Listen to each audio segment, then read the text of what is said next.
just to get an IndyCar race was a project in and of itself. So we obviously succeeded with that. The next part came from the $2.8 million we expended in track improvements, obviously, which included putting in some temporary curbing, some additional safety barriers. But the biggest improvement that we made was we put in a 2,200-foot back stretch coming out of turn 9.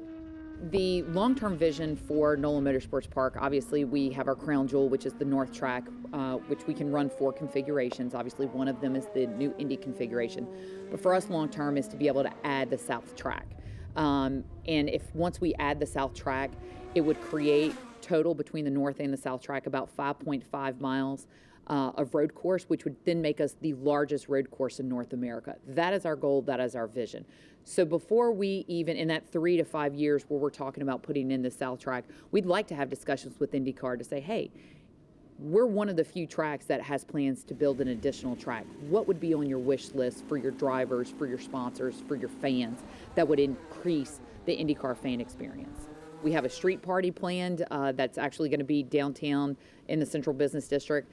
Race weekend happens to fall on the same weekend as French Quarter Fest, which is the largest free music festival in the United States. It attracts an additional 500,000 people. So for us to be able to convert them to IndyCar fans is fantastic. We see it as a huge opportunity.